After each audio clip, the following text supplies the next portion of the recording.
How's it going, guys? So today we're going to be doing the first oil change in the 2015 Volkswagen Golf R. I just went 6,500 miles, and although VW recommends you to change it when you get to 10,000 miles, it doesn't hurt to change it earlier than that.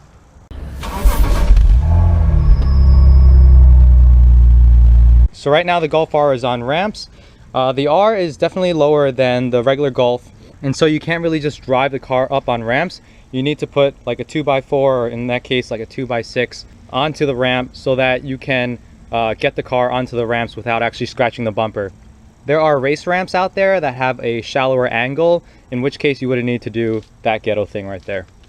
So what you need for the oil change, you need yourself some oil. In my case, I have Castrol Edge 0W40, which has the Volkswagen certification on here, 502 and 505. This engine, I believe, takes 6 quarts, which is why I have 10 quarts here. You need yourself the oil filter. I went with OEM. Never a problem to go with OEM oil filters. You got your funnel for putting the oil in. You got your 32 millimeter socket for the oil filter cover. You need a screwdriver, in this case a flathead, and obviously the oil catch can. So the first thing that you have to do is change the oil filter. And in order to actually remove the oil filter housing, you're going to have to remove the valve cover. So this valve cover just pops right off.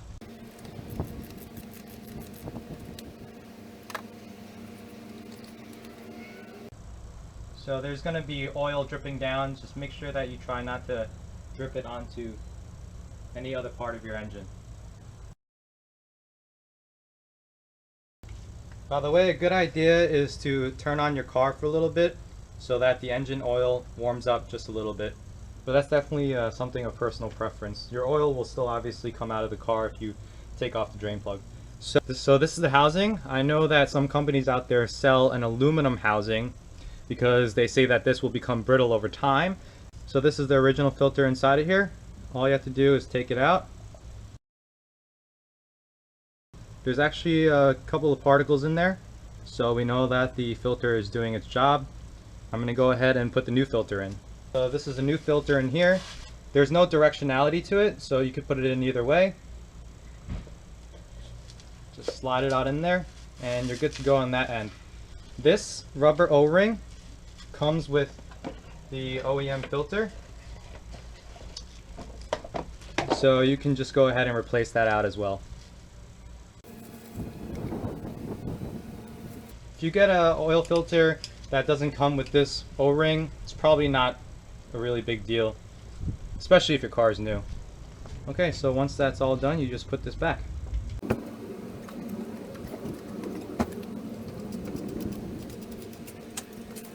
On the cover it says 25 plus 5 Newton meters. I'm just going to do it hand tight as I do with all my cars. Okay, now that the oil filter has been replaced, you can go ahead and put back on the valve cover. So the next step is actually to get under the car and to drain all of the old oil. So I'll bring you down there and show you how it looks a little bit different than some of the other cars I've seen. Many cars you'll find the drain plug gets screwed on with like a hex screw or something. Volkswagen, however, decided to have this be the drain plug. So I'm not really sure the reasoning why, but this is definitely something that I haven't seen before. And I've never really seen the oil catch pan being made of plastic either, so that's something new to me. If you guys have seen this on other cars, let me know. I'm really interested to see if this is just a newer design that a lot of new cars are adopting, or if this is actually something special with Volkswagen and their Golf models. So you just take your flathead screwdriver and you put it in here and you twist it off. Make sure that you have your oil catch can ready to catch all the oil that's going to be spewing out of this.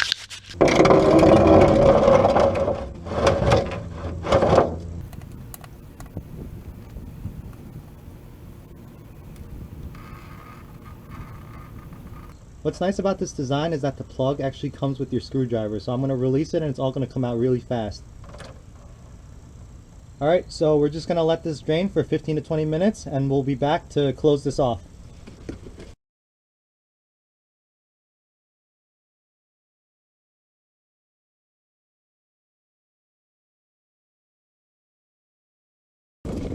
So I've been letting it sit for a good 20 minutes now, and as you can see there's just a few more drips of oil coming out. Just going to wait a little bit more time and then all we have to do is screw this back on. What's really nice about this screw is that it's made of plastic, which is, you know, odd to me because it's the first time I've seen it like that. But when you're screwing it in, you know exactly when to stop torquing it because there's a tab on the drain plug which will actually correspond with the bottom of the drain plug over here. So we'll just put this back on here. Start screwing it in. And you'll see right around here, it starts to get a little tighter, but it'll click in soon. You'll hear it. Okay. So I don't know if you guys heard that, but it kind of clicks into this specific position so that you know this drain plug is completely tight and as tight as it needs to be, not any more, not any less. So just take a towel and wipe off any excess engine oil so that if it does leak, you'll know that it's leaking because you'll know it's new oil that's leaking through. So that's everything that you have to do underneath the car. Now we're going to go back up on top and actually fill up the engine oil.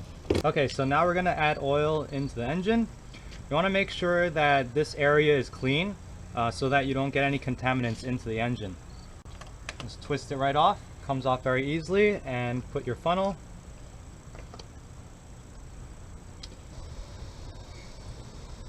Don't do what I just did, obviously, which is pouring the engine oil all over the engine.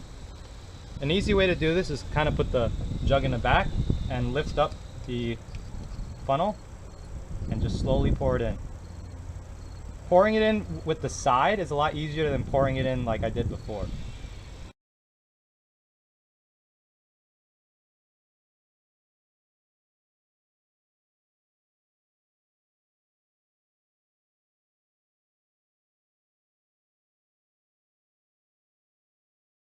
I always like to hold the bottle upside down for a few seconds to let the last bit of oil actually leave the bottle. Alright, so this is the last quart that's going in.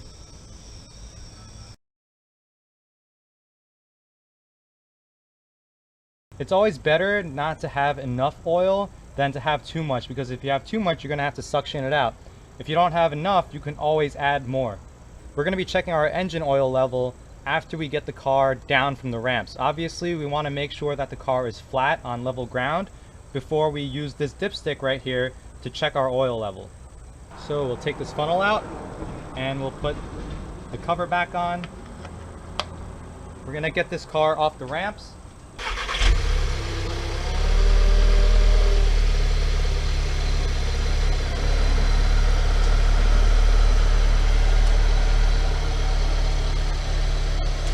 Alright, so the only thing that you need in order to check your engine oil levels is a rag. And the reason why is because the engine oil, when you pull out the dipstick, has been sloshing around, so you're not going to get an accurate reading. You want to clean off this dipstick as well as you can. And then what we're looking to have is the engine oil be near the top of this line. Somewhere between these two lines, preferably towards the top. So if we take a look at it, as you can see, I'm still kind of low. I'm within the requirements, but I'm near the bottom. So what we're going to do is maybe add half a quart and see where that leads us.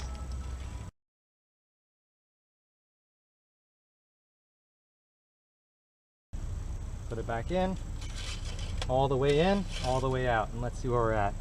Perfect. So we're just under the max line, and that's exactly where you want to be. Okay, so in order to reset your oil service light, all you have to do is hold on to this, press engine start stop, but don't turn on the car, let it go, and you'll see it says reset oil service. Just press that and it says service was reset.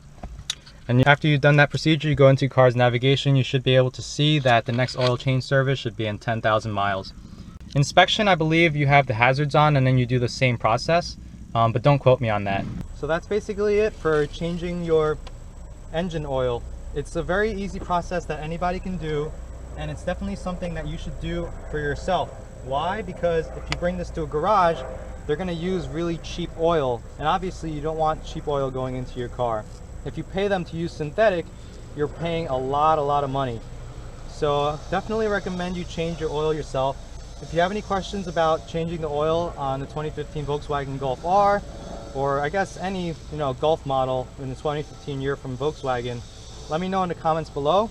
As always, I appreciate you guys watching. Please subscribe if you haven't yet, and I'll see you guys next time.